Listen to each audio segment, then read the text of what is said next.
em adoração ao nosso Deus e obrigada que o Senhor vos possa abençoar.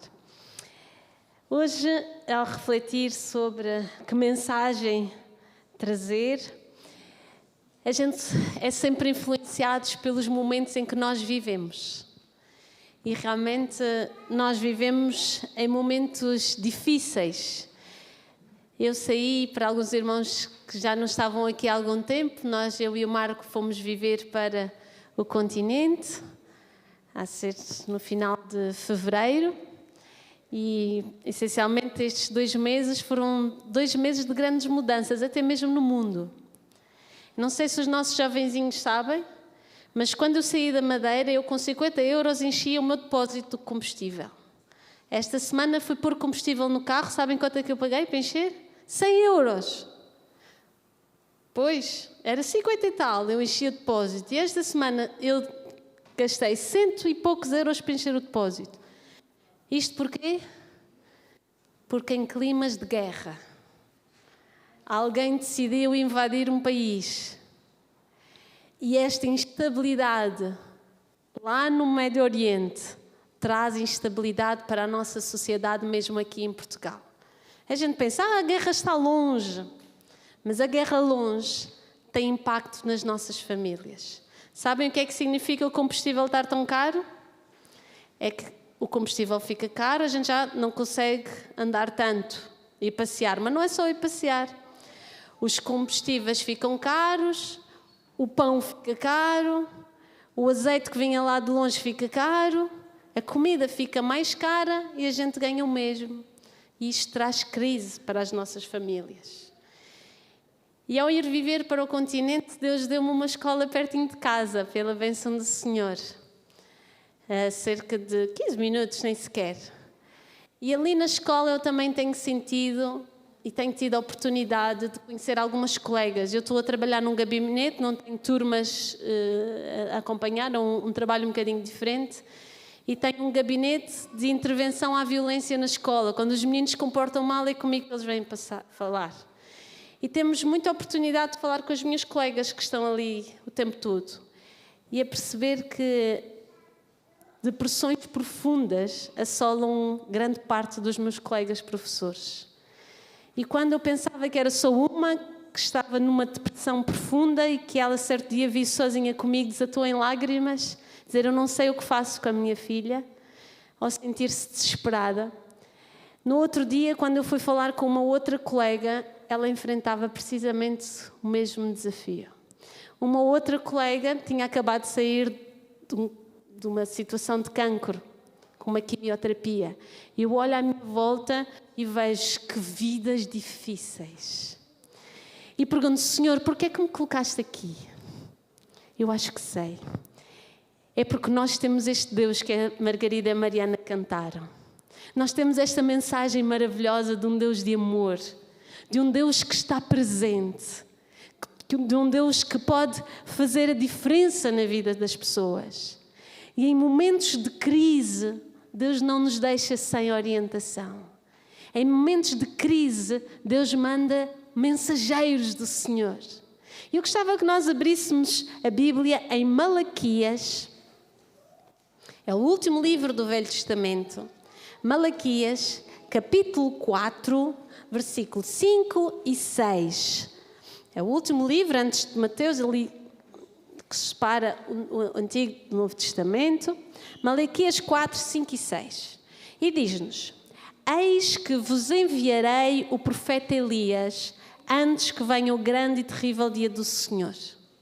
Antes que viesse o grande dia do Senhor, Deus enviou um profeta, o profeta Elias. E esse profeta tinha uma missão especial. Versículo 6. Ele converterá o coração dos pais aos filhos e o coração dos filhos a seus pais, para que não venha e fira a terra com maldição. O Senhor enviaria o profeta para que através da mensagem deste profeta houvesse transformações. E este versículo fala-nos de uma transformação que ocorrerá no seio de onde?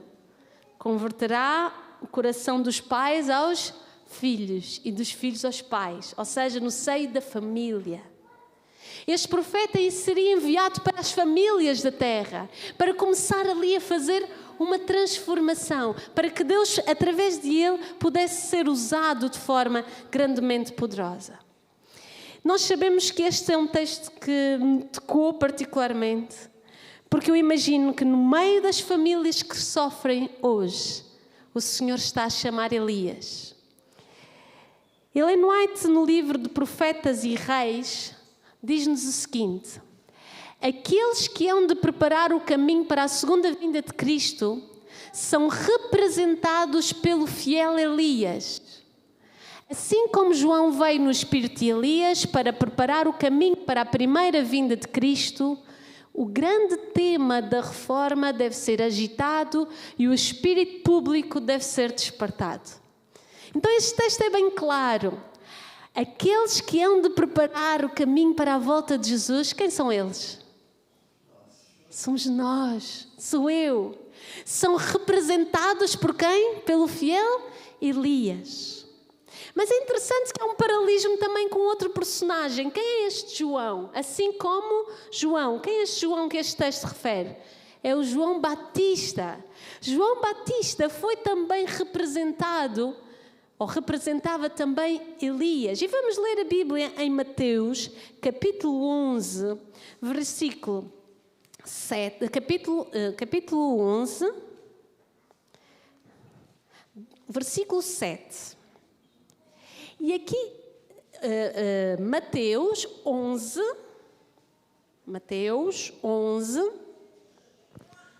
versículo 7, 8 e 9 e também o 14. Mateus 11. E aqui vemos que Jesus dá um testemunho sobre João. Jesus está a falar de João Batista, que era seu primo, e diz: então, em partindo eles, passou a Jesus a dizer ao povo a respeito de João Batista: que saíste a ver no deserto? Um caniço agitado pelo vento? Sim, que saíste a ver? Um homem vestido de roupas finas? Ora, os que vestem roupas finas assistem nos palácios reais. Mas que saíste para ver? Para ver um profeta? Sim, eu vos digo, e muito mais que profeta. Versículo 14, ele continua a falar, mas vamos saltar para o 14. E se o quereis reconhecer, ele mesmo é Elias que estava para vir. Jesus está a falar acerca de João Batista e diz: João Batista é Elias. Ele não é o próprio Elias, mas ele veio no espírito de Elias. E era sobre isto que eu queria que nós pudéssemos refletir. Que características João Batista tinha que fê-lo vir no espírito e poder de Elias? João Batista apelou ao arrependimento, tal como Elias também apelou. Elias enfrentou reis. João Batista também enfrentou o rei Herodes.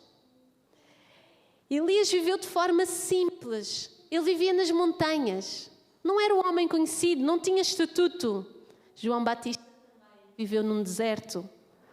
João Batista tinha uma mensagem clara: arrependei-vos porque é chegado o reino dos céus. João Batista preparou o caminho para a primeira vinda de Jesus. Ele chamou o povo ao arrependimento, ele denunciou o pecado. Ele não teve medo de falar as verdades. Quando ele foi falar ao rei Herodes e disse: olha, tu estás casado com uma mulher que não deverias. E isso custou-lhe a própria vida. Elias foi perseguido pela rainha Jezabel e João Batista também foi perseguido. Mas no texto que lemos, nós vemos que o próprio Jesus reconhece que este João vinha no mesmo espírito de Elias. O mesmo espírito movia. E, na verdade, nós vamos tentar perceber que este espírito que o movia, moveu multidões. Criou um impacto em multidões. Criou um impacto nas tais famílias de converter os pais para os filhos e os filhos para os pais. E eu agora gostava de ler convosco outro texto que achei também muito interessante. Está no livro de Testemunhos Seletos. Diz-nos: em sentido especial foram os adventistas do sétimo dia postos no mundo como atalaias e portadores de luz. Já viram a maravilhosa mensagem? Eu tenho uma luz que Jesus nos revelou. Nós esta manhã estudávamos na lição da Escola da Sabatina. Nós temos conhecido a Deus ao estudar a sua palavra. Não para ficar para nós, mas podermos ser luz, trazermos alegria e luz à vida das pessoas que estão em sofrimento e em crise. Sobre eles incide a maravilhosa luz da palavra de Deus. Confiou-se-lhes uma obra da mais solene importância. A proclamação da primeira, segunda e terceira mensagens angélicas. Nenhuma obra há de tão grande importância. Não devem eles permitir que nenhuma outra coisa lhes absorva a atenção. Curioso este texto. Diz, não se distraiam com outras coisas. Vocês têm uma missão muito especial. Levar a mensagem dos 3 anjos. Elas têm a cura para a crise das pessoas. Elas revelam um Deus todo-poderoso. Elas revelam o Deus Criador, o alvo da nossa adoração. Se todo o mundo adorasse um Deus Criador, se todo o mundo adorasse este Deus de amor, encontraria refrigério para a sua dor, encontraria paz para as guerras. É este o apelo que a mensagem dos 3 anjos nos faz. E eu gostava que nós pudéssemos abrir, precisamente Apocalipse 14:6. E achei interessante que era um dos versículos que nós lemos e ouvimos no vídeo que nos foi mostrado sobre a Hope Channel. Apocalipse 14, versículo 6.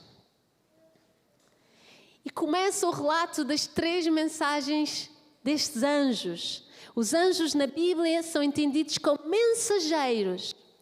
E diz-nos, Apocalipse 14, versículo 6. Vi outro anjo voando pelo meio do céu, tendo o Evangelho eterno. O que é que este anjo levava? Que mensagem é que ele transportava? O Evangelho eterno. Se nós formos ver a origem da palavra evangelho, vem do grego, significa boa notícia, boa nova. Há alguma coisa boa. Meus queridos, temos medo em pregar a mensagem dos 3 anjos? Ela é uma boa notícia. É uma notícia que o Senhor nos confia para pregar, porque ela fará diferença na vida. Na vida de quem? É para pregar de quem? Vamos continuar o texto. Para pregar aos que se assentam sobre a terra, a cada nação e tribo e língua e povo. Esta mensagem é universal. É uma mensagem que deverá ser pregada a todas as pessoas. E agora vemos a forma como este anjo prega esta mensagem. Dizendo em grande voz. E eu parei aqui. Porque todos nós já estudamos muitas vezes, temos uma semana de oração exclusivamente a estudar as 3 mensagens angélicas. Já conhecemos as 3 mensagens de trás para a frente. E às vezes eu penso, Senhor, eu tenho partilhado estas mensagens, mas talvez a minha diferença, a minha falha tem sido nesta grande voz. Como é que eu devo pregar com grande voz? O que é isto de pregar, de alertar o povo e as pessoas que estão à minha volta com grande voz? E pensei, bem, se esta é a mensagem que deve ser pregada pelos Elias do tempo do fim, talvez haja algo que nós tenhamos que aprender na história de Elias. Talvez haja alguma reflexão, nós analisarmos o que era esse espírito de Elias, que espírito movia Elias e que espírito nos deve mover a nós. Nós vemos no estudo da Bíblia e do Espírito de Profecia que existem realmente referência a 3 Elias. O primeiro Elias, o Elias físico, literal, o profeta Elias. O segundo Elias, que Jesus identificou como João Batista. E o terceiro Elias, que representa não uma pessoa, mas um movimento do povo remanescente, que tem como responsabilidade e missão pregar as 3 mensagens angélicas. Então, que espírito é este que move Elias? O espírito que devemos ter em cada um de nós. E eu gostava que nós pudéssemos ir então à história em que nós falamos sobre Elias. Elias aparece mencionado pela primeira vez na Bíblia em 1 de Reis, capítulo 17. 1 de Reis 17.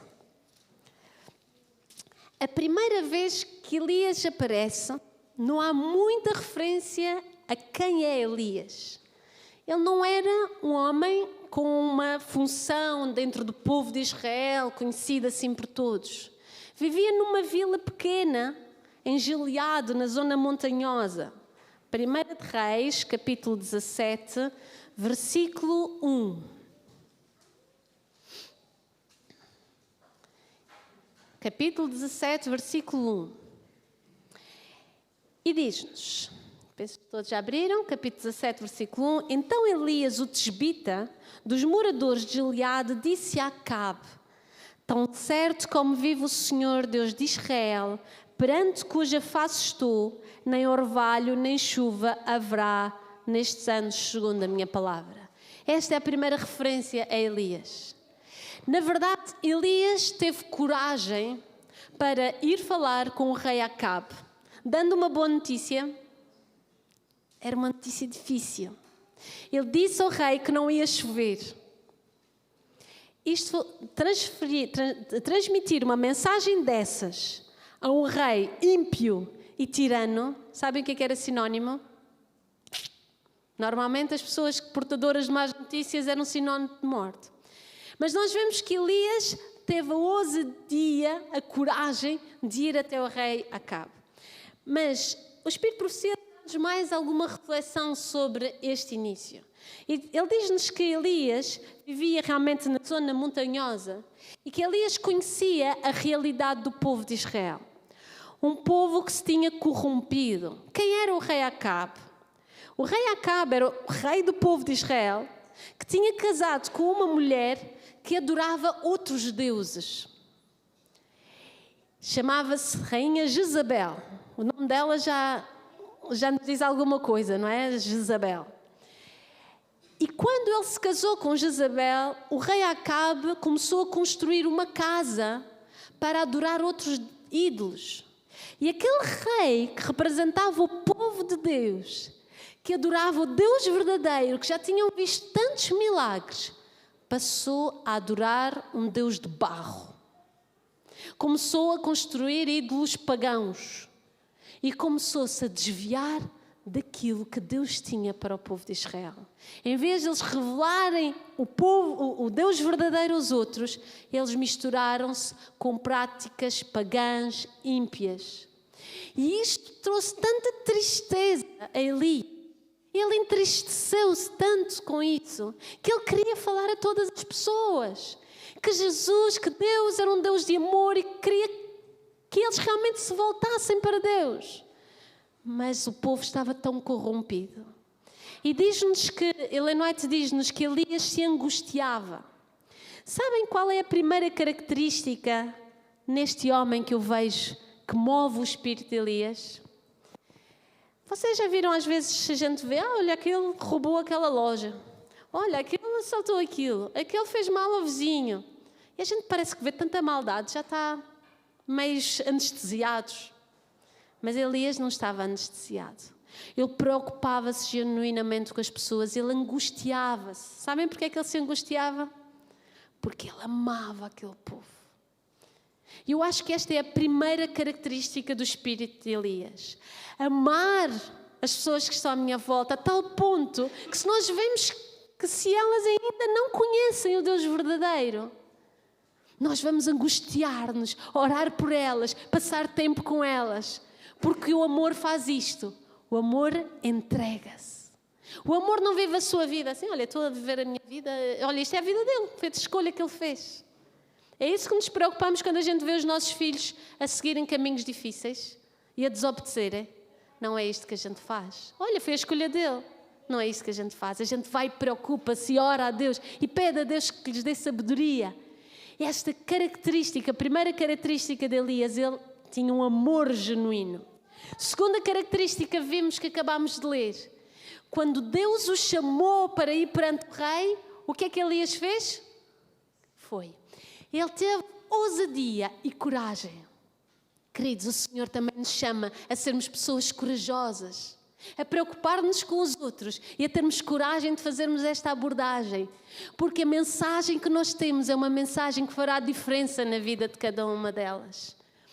Terceira característica de Elias, nós vamos ver no versículo 2 e 3. Vamos continuar a ler o texto, capítulo 17. Veio-lhe a palavra do Senhor dizendo: retira-te daqui. Ele estava perante o rei e Deus disse: retira-te daqui, vai para o lado oriente e esconde-te junto à torrente de Querite, fronteira do Jordão. Beberás da torrente e ordenei aos corvos que ali mesmo te sustentem. Os corvos vão me sustentar? Elias podia duvidar disto tudo. Beber água num rio, mas há uma seca, não vai chover? Elias questionou. Não. Versículo 5. Foi, pois, e fez, segundo a palavra do Senhor. Retirou-se e habitou junto à torrente de Querite, fronteira do Jordão. Na verdade, Elias tinha uma outra característica. Além de amar profundamente as pessoas e preocupar-se com elas, além de ele ter coragem e ousadia, ele obedecia sempre que ouvia a voz do Senhor. E eu acredito que, à medida que nós ouvimos a voz de Deus e obedecemos, a nossa relação de Deus fica mais estreita, mais próxima, e Deus ainda se vai revelar de forma mais intensa. A partir do momento em que Deus nos fala e eu continuo teimosamente a fazer aquilo que me apetece, o meu espírito de Elias vai ficando cada vez mais fraco. E talvez a minha pregação vai ficando cada vez mais fraca. E a nossa voz deixa de ser tão forte. Quando o Senhor nos chama, obedeçamos. Porque Deus tem grandes maravilhas. Sabem qual foi a outra característica que a gente vê neste texto? É que naquele momento Elias ficou ali escondido. Por 3 anos o rei Acabe mandou procurar Elias por toda a parte. Ele tinha ordem, imaginam, centenas, milhares de homens à procura de Elias. Elias foi encontrado? Não. Além disso, Elias não passou fome. Elias foi sustido pelo Senhor. Ele bebeu água da fonte e versículo 6 diz: e os corvos lhe traziam pela manhã pão e carne, como também pão e carne ao anoitecer, e bebia da torrente. E aqui vemos mais uma característica de Elias. Elias aprendeu a depender de Deus. Ele obedecia e aprendeu a depender de Deus. Queridos, eu sei que muitas vezes temos o nosso futuro incerto. Não sabemos o que é que pode vir. Mas a segurança de que as coisas vêm do Senhor e que Deus está a cuidar de mim, da nossa família, é a maior maravilha que nós encontramos no Evangelho. Eu já tinha mudado de casa 7 vezes. Já tinha vivido em 7 casas diferentes. Estive a contar. Em cada vez que eu fazia mudança era uma dor de cabeça. Porque eu imaginava: o que é que eu agora vou fazer? Qual vai ser o meu trabalho? Como é que eu vou fazer? E quem é que eu vou conhecer? E nesta vez, foi a 8ª vez, eu mudei de casa.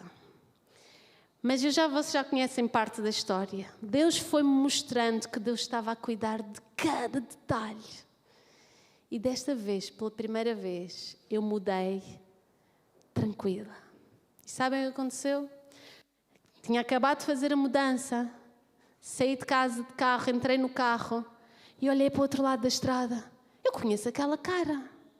Encontrei uma colega que tinha dado aulas comigo há 10 anos atrás, no Alentejo.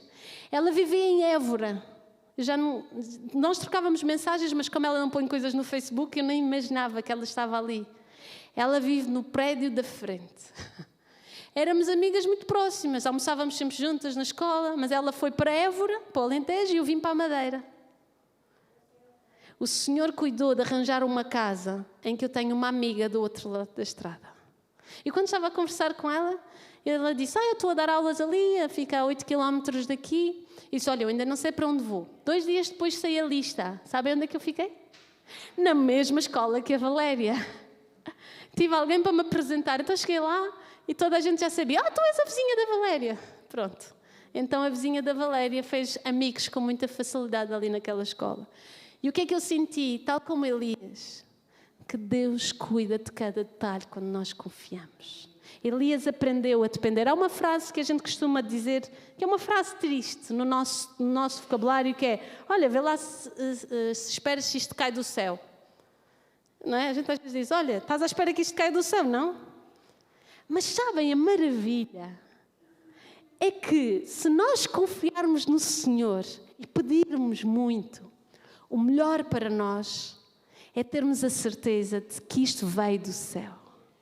Que as coisas que nós temos vieram de Deus. Porque quando eu tenho a certeza que este trabalho, esta casa veio do Senhor, eu estou em paz.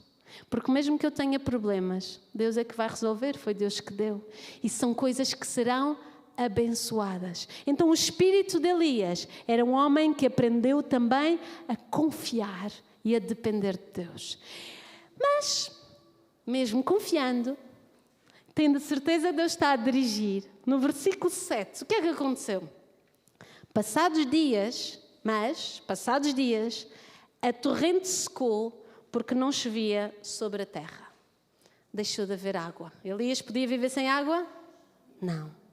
Então lhe veio a palavra do Senhor: dispõe-te e vai a Sarepta. Não fiques mais aqui, vai a Sarepta porque está lá uma viúva. E nós podemos pensar: mas Senhor, porquê é que me fizeste secar a água? Eu estava tão bem aqui, estava em segurança. Mas sabem o que é que Deus queria? Deus foi ali, tirou Elias dali, levou-o para Sarepta, e ele chegou lá e pediu à viúva que lhe desse água e pão. Ela a água trouxe com prontidão, mas pão ela olhou e disse: eu só tenho um bocadinho de farinha e um bocadinho de azeite. Vou comer o último pãozinho e vamos morrer de fome.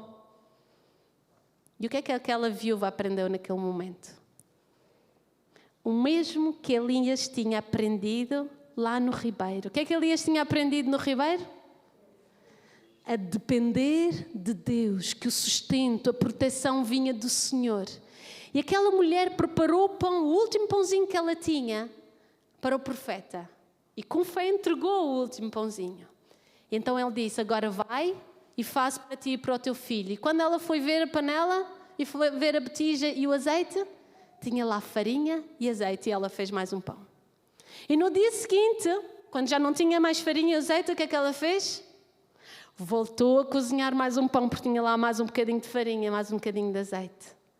E diz-nos o texto que, no versículo 14 do capítulo 17, porque assim diz o Senhor Deus de Israel: a farinha da tua panela não se acabará, o azeite da tua botija não faltará, até o dia que o Senhor fizer chover sobre a terra. E da panela, 16, da panela a farinha não se acabou, da botija o azeite não faltou, segundo a palavra do Senhor por intermédio de Elias. E eles comeram ali por muitos dias. Elias aprendeu uma outra lição. Além dele depender de Deus, dele ter uma grande bênção da parte do Senhor lá no ribeiro de Querite, as bênçãos não são para ficar só para nós, pois não? Porquê é que Deus tirou Elias de Querite? Para o levar lá para Sarepta, para que a bênção fosse partilhada com as pessoas que estavam ao seu redor. Queridos, temos sido abençoados por Deus. Este é o espírito de Elias. Vamos partilhar essa bênção, vamos abençoar outras famílias. E continuando o texto, aquela mulher ainda tinha algumas dúvidas, possivelmente, não sabemos o porquê, mas aquele menino, o filhinho dela, adoeceu ao ponto de vir a falecer. E naquele momento, Elias ficou: Senhor, como é que isto é possível? Esta família foi tão generosa comigo durante todo este tempo. E agora este menino vai morrer, esta mãe fica completamente sozinha. E esta mulher clama no versículo 20. Então, clamou... antes disso ela angustiou-se. Então Elias, realmente angustiado, clamou ao Senhor. E Elias disse, versículo 20, então clamou ao Senhor e disse: o Senhor meu Deus tem-me até esta viúva com quem me hospeda, afligiste matando-lhe o filho? E estendendo 3 vezes sobre o menino, clamou ao Senhor e disse: ó Senhor meu Deus, rogo-te que faças a alma deste menino tornar a entrar nela. E aqui vemos uma outra característica do espírito de Elias. Elias aprendeu a interceder. Ele orou só uma vez.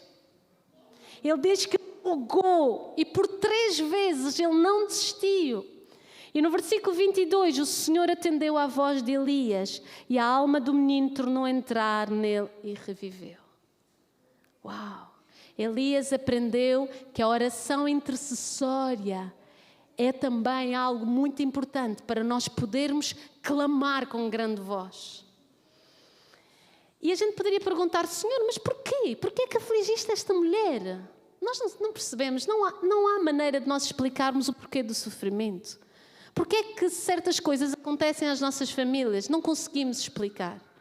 Mas uma coisa eu tenho a certeza, é que se nós permanecermos do lado do nosso Deus, se nós agarrarmos a mão de Jesus, aprendermos a depender dele, sabem o que é que ela diz no versículo 24?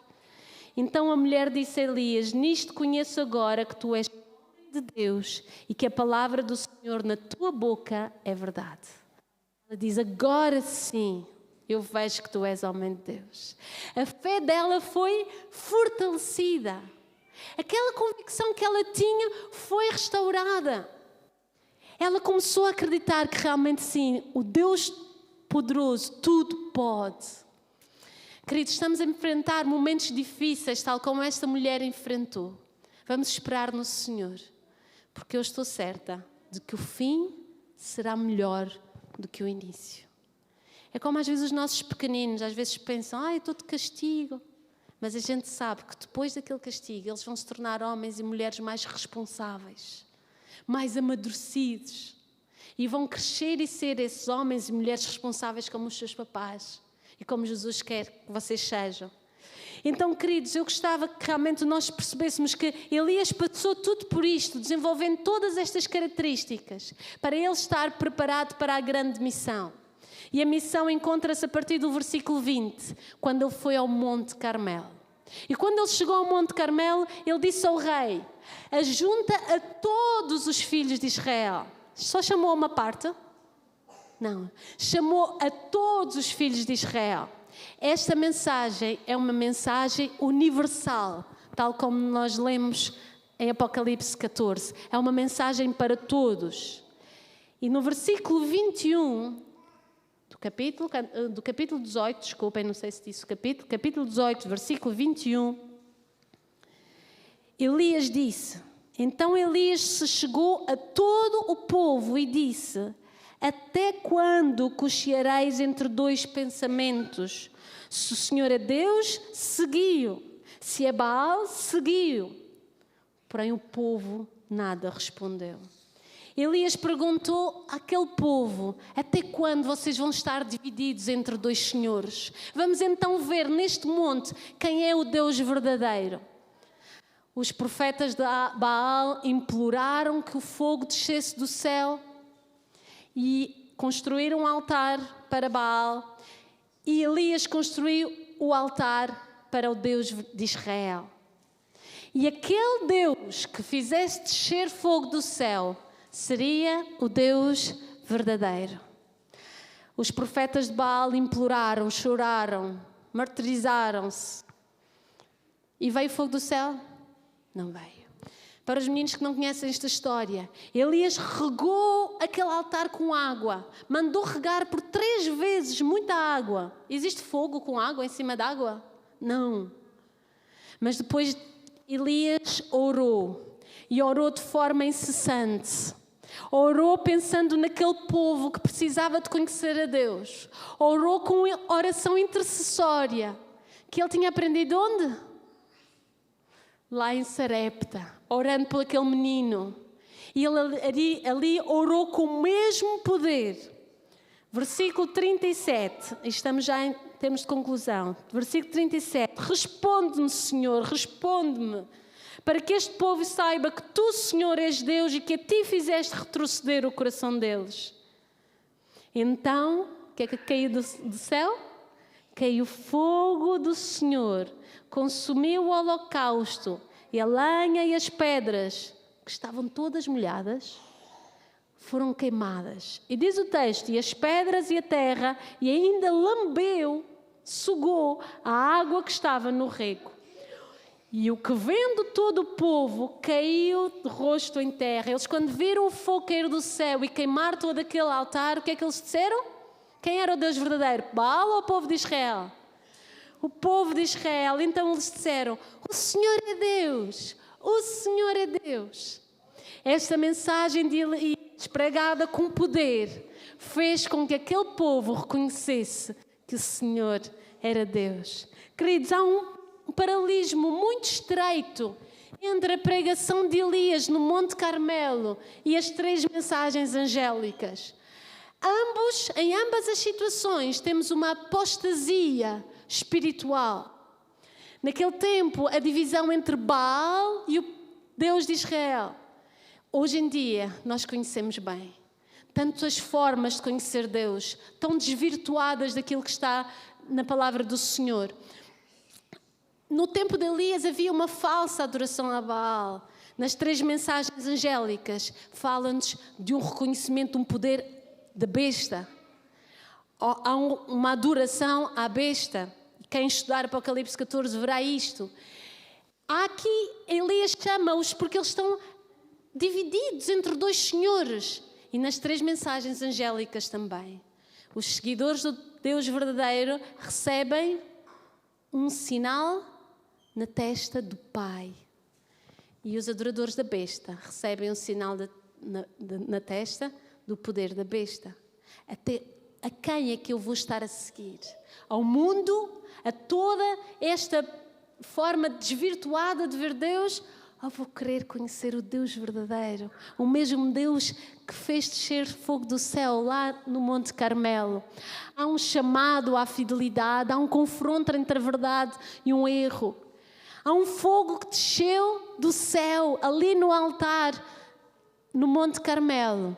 E a glória de Deus será iluminada quando o povo começar a pregar com poder, de forma poderosa, em Apocalipse 18. Na verdade, há uma preparação que nós temos que fazer. E esta mensagem prepara-nos. Elias preparou o povo para a chuva e para as bênçãos que Deus tinha para eles. E o Senhor chama-nos a nós, a sermos os Elias do tempo atual, para preparar-nos a todos para a segunda volta de Jesus. Que o Senhor nos ajude a ter o mesmo espírito de Elias, porque é isso que Ele chama-nos a nós. O mesmo amor genuíno pelas pessoas, coragem e ousadia, sensibilidade para ouvir a voz de Deus e prontidão para obedecer. Dependermos de Deus e confiarmos nele. E sermos generosos a partilhar essas bênçãos. E não se esqueçam, tudo isto ganhará poder se nós tivermos um verdadeiro espírito de oração intercessória. Elias sofreu grandes desafios, grandes bênçãos. Eu acho que o resto da história e a exploração disto dava mais um sermão, que eu não o vou fazer. Mas tal como o Senhor chamou Elias para uma missão tão linda, Ele chama-nos a nós a fazermos parte deste povo, que é o terceiro Elias, deste povo remanescente. Que privilégio nosso, que responsabilidade a nossa, que a gente aproveite este tempo de bonança, tal como Elias aproveitou aquele tempo de paz, estes 3 anos que ele teve junto ao rio de Querite e em Sarepta, para que o Senhor desenvolvesse no seu coração todas estas características do Espírito de Elias. Este é o tempo de nós pregarmos o Evangelho, de levarmos as boas novas às pessoas, mas para que a nossa voz tenha poder, seja pregado com grande voz, que o Senhor faça esta obra no nosso coração e que abençoe a nossa igreja e a todos aqueles que nos assistem através da internet com grande poder. Que eu peço e agradeço em nome de Jesus. Amém.